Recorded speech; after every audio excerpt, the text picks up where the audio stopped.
Few weeks ago, Fernando Alonso said in an interview that his and Max Verstappen titles are more valuable than Lewis Hamilton's because they were won by battling with another teams, while Hamilton's titles were won by just beating his teammate.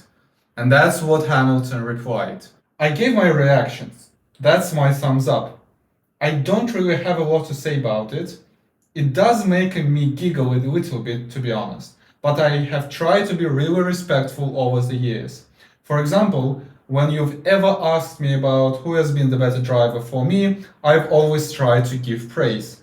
It's definitely interesting to see the comments that are made, but it doesn't really matter. So that's why I just kind of put a thumbs up. And yeah, Lewis did post a photo of himself and Fernando Alonso on the podium, and of course, Lewis was on the first place. Fernando was lower on the second place, and that was just a thumbs up. Of course, the love between them is still on since 2007.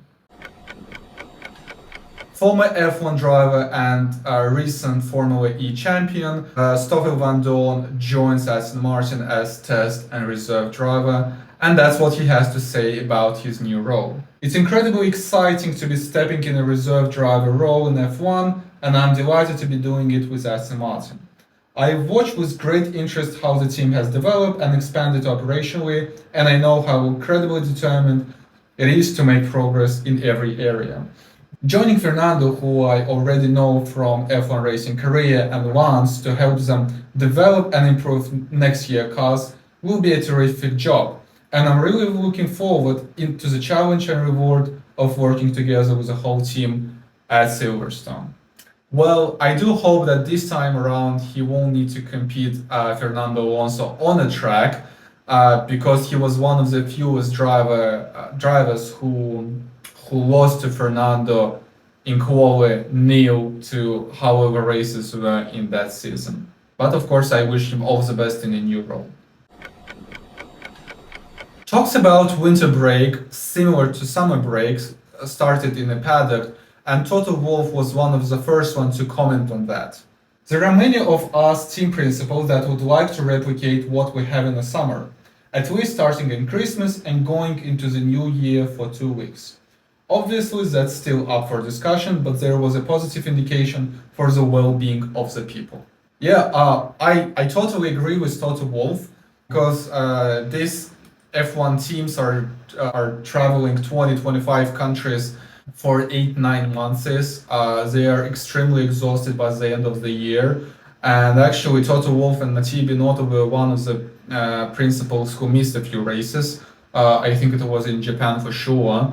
Then Christian Horner said that if we have like more than 25 races in a year, in a season, then they will have to hire additional crews for rotation.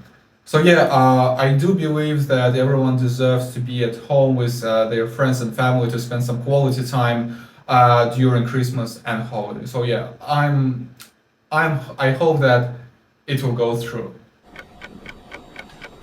Max Verstappen, who just won his 14th win in a season, surpassing great Michael Schumacher and Sebastian Vettel, and still has 2 races to go.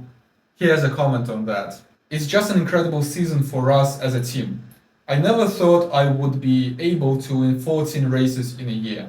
But yeah, of course, I'm incredibly proud. I just live in the moment. I just try to, of course, do the best I can every single weekend. I try to win the races, and that for me is the most important. Every weekend when I go home and I can say to myself that I maximize or close to that, I'm happy. But of course, a lot in Formula One depend on the whole package, right?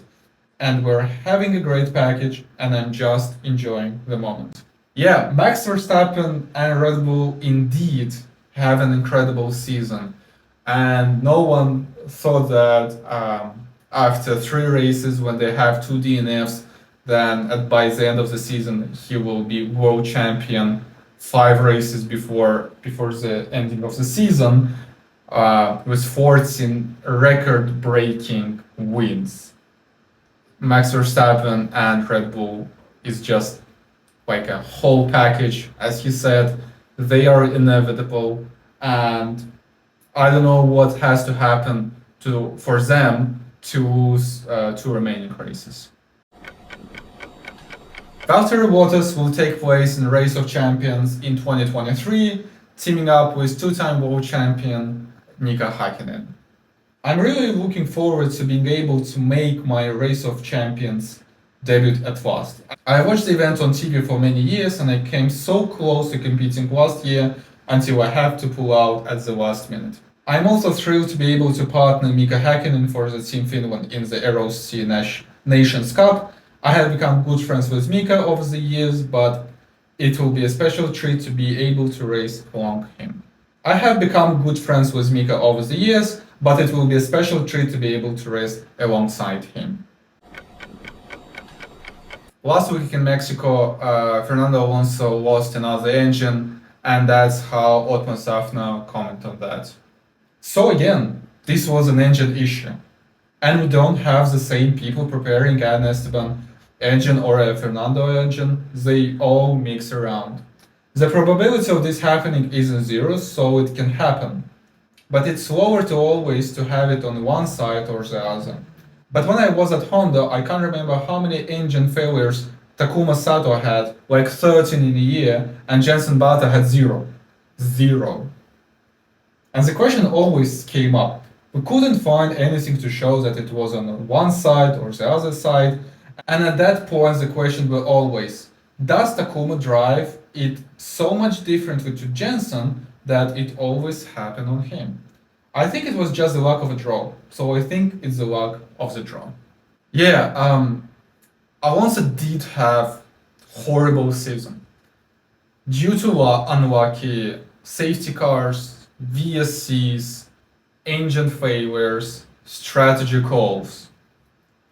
But still, he is just 11 points behind Ocon with all his bad luck throughout the year, so he just shows that he still got it.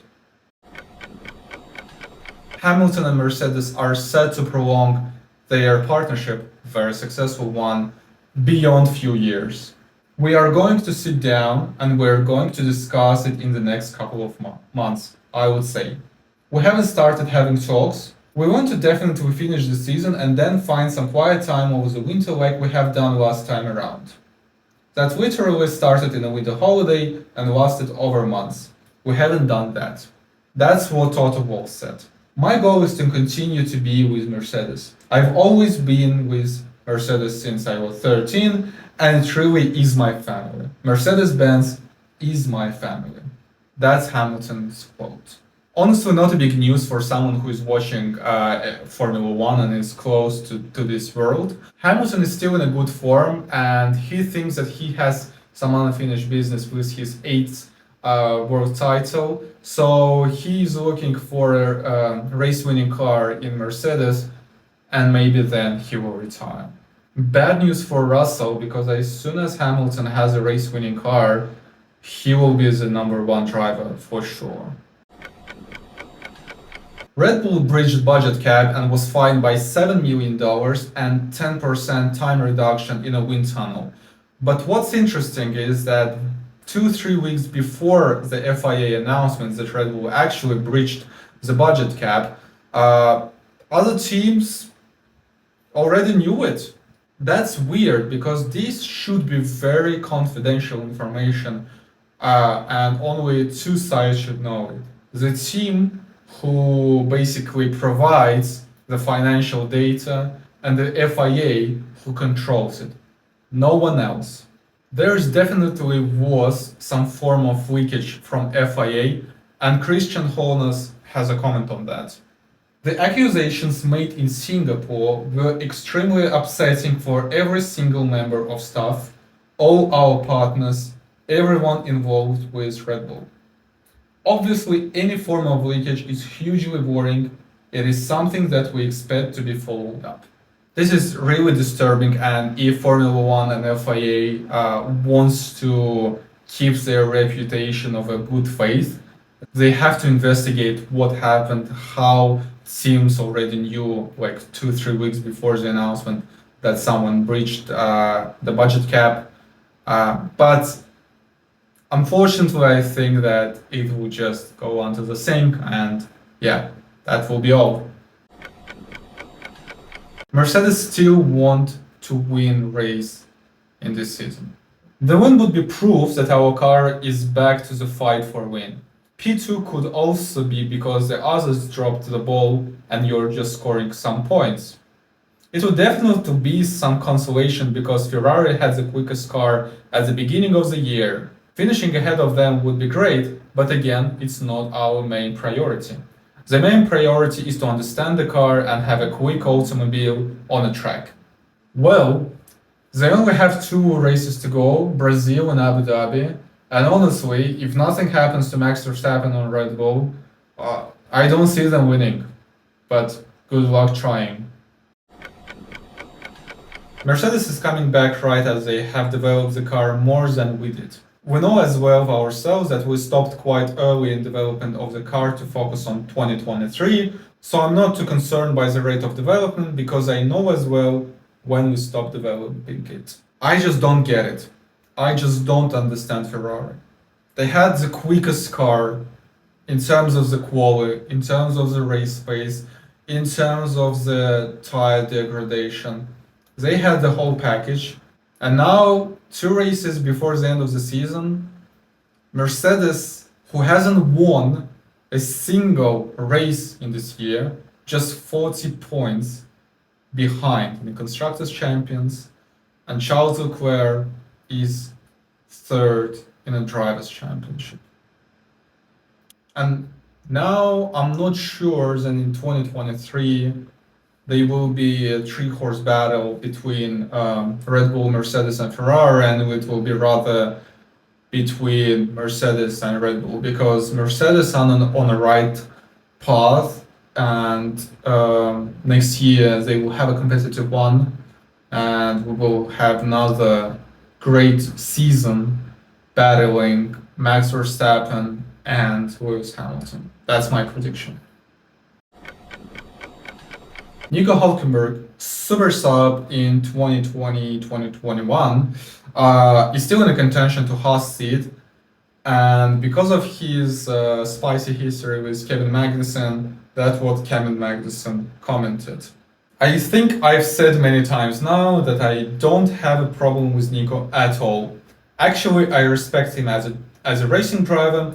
I don't really know him as a person, but certainly as a racing driver, I've always respected him, so I would have no problem. But I don't have any opinion on whether or not he should be in the second car. Mick is doing a good job at the moment. He had some issues in the beginning of the year and a few crashes, but he's still certainly faster now. I would love to see Nico and Kevin in the same team, and I think they will be the second most controversial teammates on the grid next year, right after Gasly and Ocon. After winning 2 sprint races this year and having good chances of winning the 3rd and last one and having a clean sheet this season, Max Verstappen has some thoughts on sprint races. Every time I do these sprint races, it's about don't get damaged, make sure you stay in the top 3. For me, that's not really a race, because you go into the main race and you know there are more points available anyway, you just risk a bit more. I don't understand what's the problem for that, because we've had so many exciting races, so you don't need to add 1/3 of a race. Everyone is so careful anyway, because if you're fighting for 3rd and you have a little touch and you drop to last, you know your Sunday is going to be tough. Probably you won't risk it, so that's not really a race. Well, he actually has a point. Some of the sprint races were boring, both this year and last year, and as we have 6 sprint races next year, which actually weren't announced yet, I really hope that they will choose the good ones. Baku, please.